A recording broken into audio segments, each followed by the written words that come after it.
This boy had a strange idea when he saw his grandfather's corpse. He secretly slipped a mobile phone into his grandfather's pocket. However, after the grandfather was buried, the boy couldn't resist sending a text message to his grandfather due to his deep longing. Unexpectedly, a bizarre event occurred the next day. He actually received a reply from his grandfather. It was a string of strange codes. The boy was terrified. He immediately told his father that Grandpa might not be dead, and they needed to dig him up quickly. But his father didn't take it seriously. Looking at those strange characters, his father thought that someone might have taken the phone before Grandpa was buried and played a prank. Seeing that the boy still didn't believe him, his father stated another fact. The coroner had already performed an autopsy on Grandpa and confirmed that he died of a sudden heart attack. But the boy was still skeptical. To confirm that the phone was still with Grandpa, he hurried to the cemetery. He took out his phone and called Grandpa. Hearing the familiar ringtone, the boy retreated in horror. What on earth was going on? He dared not continue thinking about it and could only comfort himself that perhaps a hacker had hacked into Grandpa's phone and was playing a trick on people. After that, the boy's life returned to normal,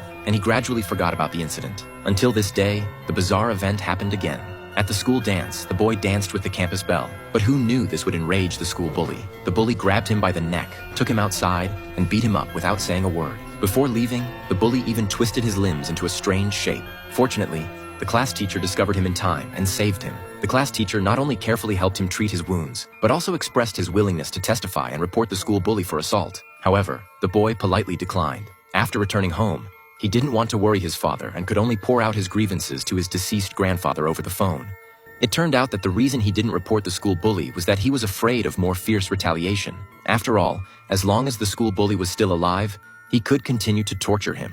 Originally, he just wanted to complain to his grandfather, but who knew that the next day, the boy actually received news of the school bully's death. He couldn't believe it and hurried to the scene, just in time to see the school bully's body being carried away by the police. It turned out that everything was true. But seeing the school bully's grieving family, he didn't feel the joy of revenge, but a sense of guilt instead. Then he learned from the class teacher that the school bully's death was extremely bizarre. The bully was found face down on the ground with his hands crossed, in the same twisted posture as when the boy was humiliated by him. Everyone thought the school bully died in an accident, but only the boy knew that it must have something to do with Grandpa. That night, he called Grandpa. He said he didn't really want the school bully to die and asked Grandpa if it was really related to him. If so, please knock on the wall 3 times. After saying that, he put down the phone and waited quietly. But suddenly, Grandpa actually called him.